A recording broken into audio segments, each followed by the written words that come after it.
Bonjour à tous, merci de nous rejoindre. Voici les principaux titres développés dans notre édition. Le baccalauréat, c'est dans 3 jours. Tout est fin prêt pour accueillir les bacheliers dans les meilleures conditions. Et à J-3, les élèves poursuivent encore leur révision. Nous célébrons la journée internationale de lutte contre la désertification. Notre pays a engagé toute une stratégie pour lutter contre ce phénomène qui nous concerne de près. Le HCDS, le Haut Commissariat au développement de la steppe, veille à la protection des sols dans les zones steppiques. Le reportage de notre journal, l'insectarium de l'Institut national de la protection des végétaux, un véritable trésor scientifique. 8000 espèces y sont conservées et il date de près d'un siècle.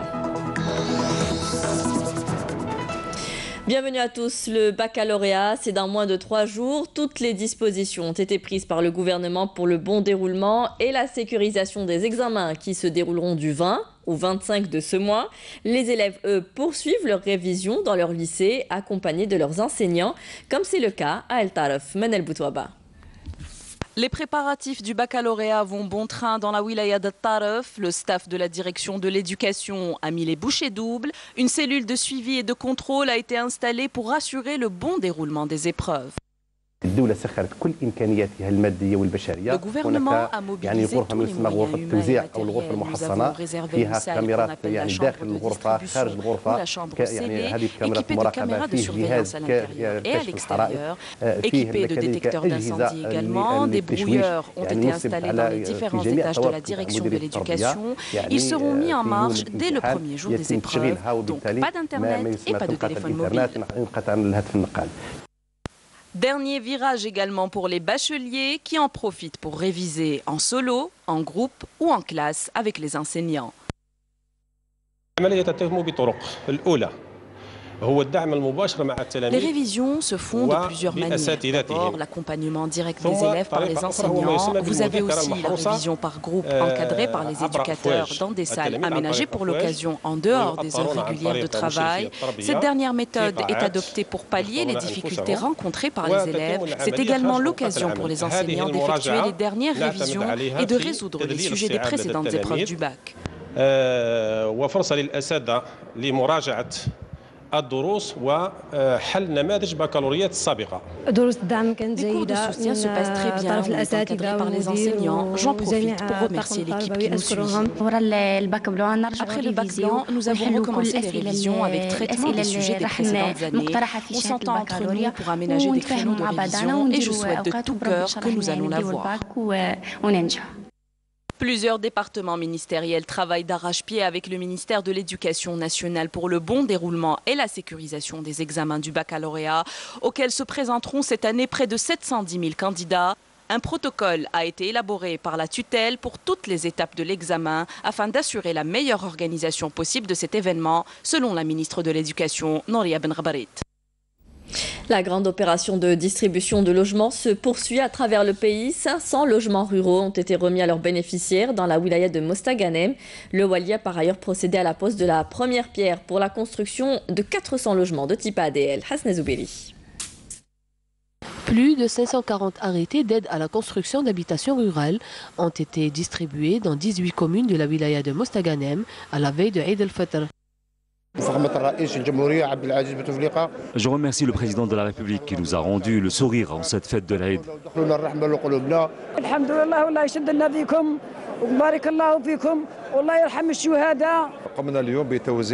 Nous avons procédé aujourd'hui à la remise de 545 arrêtés d'aide rurale à leurs bénéficiaires à travers 18 communes de la wilaya au titre du programme des 2000 aides à l'habitat rural, dont la wilaya a été destinataire dernièrement. De ces aides, nous avons consacré 90 unités pour la construction de 4 agglomérations réparties sur 4 communes. Le Wali de Mostaganem a également posé la première pierre pour la réalisation de 400 logements dans la commune de Sidi El Khadr au titre du programme location-vente ADL. Nous avons un programme de réalisation de 19 000 logements de différentes formules, ce qui permettra à toutes les franges de bénéficier d'un logement.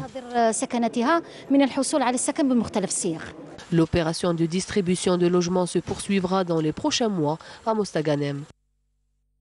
On célèbre la journée mondiale de lutte contre la désertification ce dimanche. L'Algérie déploie d'importants moyens pour lutter contre ce phénomène. Le Haut Commissariat au développement de la steppe œuvre à limiter la dégradation des sols. Plusieurs projets de proximité sont menés dans une vingtaine de wilayas menacées par ce risque. Parmi les activités du HCDS, la plantation des végétaux et leur protection. L'exemple ce matin dans la wilaya steppique de Tiaret avec Karim Haïfa. Avec un champ d'action extraordinairement vaste s'étendant sur 27 wilayas steppiques, le HCDS, Haut Commissariat au développement de la steppe, a réussi à créer à ce jour plus de 5000 parcelles de terre avec des actions ciblées sur la protection du sol et les plantations pastorales. Objectif, lutter sur le long terme contre la désertification. Ces espaces couvrent une surface totale de plus de 400 000 hectares avec pour objectif la protection du couvert végétal et les plantations pastorales.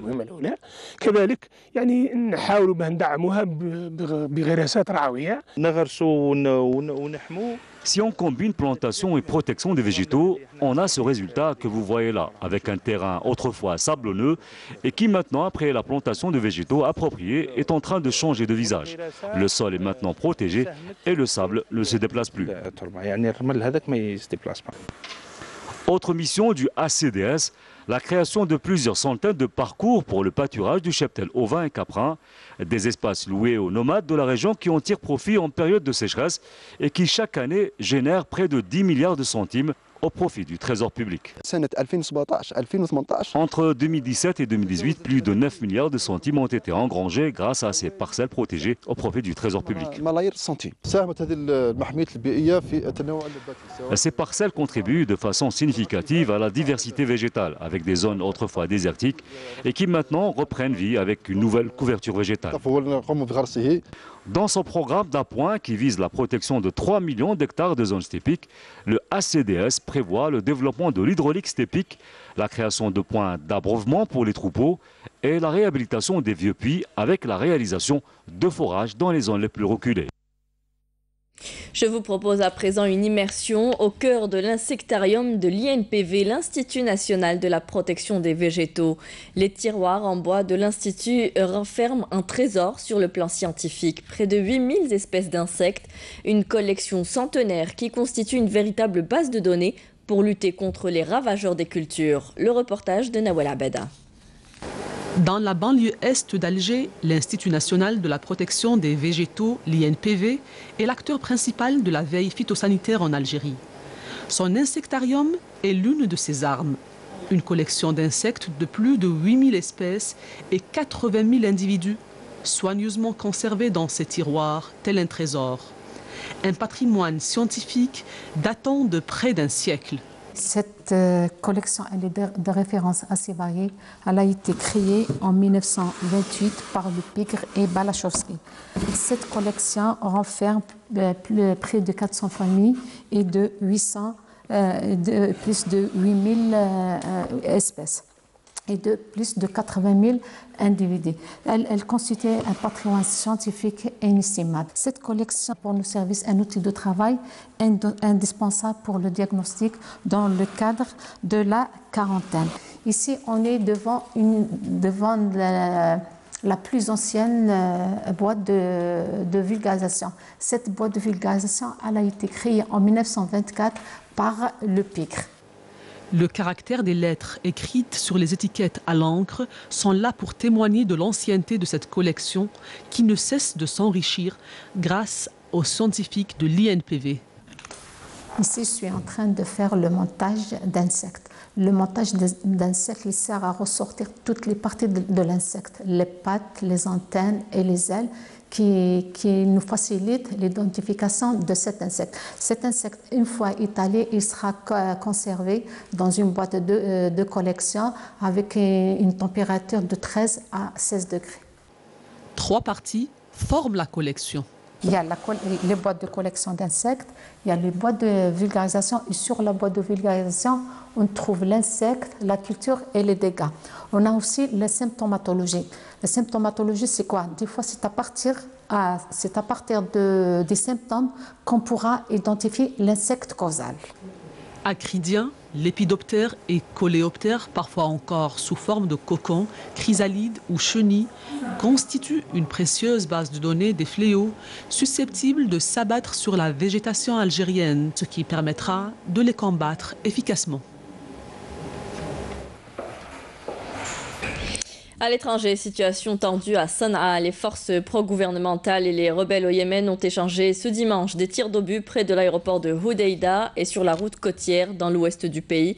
C'est en bref ce matin avec Naïma Haouch. Des affrontements entre les troupes pro-gouvernementales yéménites et les rebelles houthis ont lieu à El Faza, entre la ville de Moha et le port stratégique de Hodeïda. Depuis mercredi, les combats ont fait près de 140 morts, essentiellement des houthis. Au moins 25 personnes ont été tuées hier dans l'est de l'Afghanistan lorsqu'un kamikaze s'est fait exploser parmi une foule célébrant un cessez-le-feu inédit entre talibans et forces de sécurité à l'occasion de la fin du Ramadan. L'attentat, qui a fait aussi au moins 54 blessés, n'a pas été revendiqué, mais il serait l'œuvre de l'EI. À l'issue d'une odyssée d'une semaine en Méditerranée, Aquarius arrive enfin à bon port. Le navire est entré à son tour aujourd'hui dans le port espagnol de Valence avec une partie des 630 migrants sauvés au large de la Libye. Les autres migrants étaient arrivés à Valence dès l'aube avec le navire des gardes-côtes italiens ou doivent encore y arriver d'ici la mi-journée à bord d'un autre navire militaire italien. Les ministres grecs et macédoniens des Affaires étrangères ont signé ce dimanche dans le village frontalier de Psardès l'accord prévoyant le changement de nom de l'actuelle ex-république yougoslave de Macédoine en Macédoine du Nord.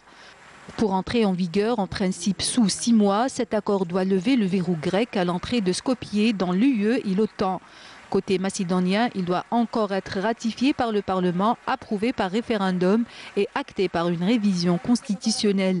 Il sera ensuite soumis à la ratification du Parlement grec. Plus de peur que de mal. Un taxi a blessé hier 7 personnes dans le centre de Moscou, à 2 pas de la place Rouge. Ayant d'abord cru à un attentat, les autorités évoquent finalement un banal accident de la route. Interpellé, le chauffeur a apparemment perdu le contrôle de son véhicule. Et en terminant notre journal avec le mondial de football, la sélection française a battu hier son homologue australienne sur le score de 2-1 lors de la première journée du groupe C de la Coupe du Monde de football qui se joue en Russie avec une intervention décisive de l'arbitrage vidéo. Dans le groupe C, le Danemark s'est difficilement imposé contre le Pérou, 1-0. La Croatie a pris le dessus sur le Nigeria, 2-0, ce qui lui permet de prendre la tête du groupe après le nul des Argentins face à l'Islande, 1 partout. 3 matchs sont à prévoir ce dimanche, en l'occurrence Costa Rica-Serbie qui se jouera à 13h heure algérienne, Allemagne-Mexique 16h et pour le compte du groupe F, ainsi que le Brésil qui affrontera la Suisse à 19h. C'était la dernière information de ce journal. Merci à vous tous de nous avoir suivis. Vous pouvez revoir nos programmes sur Facebook et YouTube. Les adresses s'affichent en bas de votre écran. Tout de suite, vous retrouverez Feli Chir pour les prévisions météo. Ce soir, rendez-vous avec Nadia Medessi pour le journal à 19h. Très bonne journée à tous, au revoir.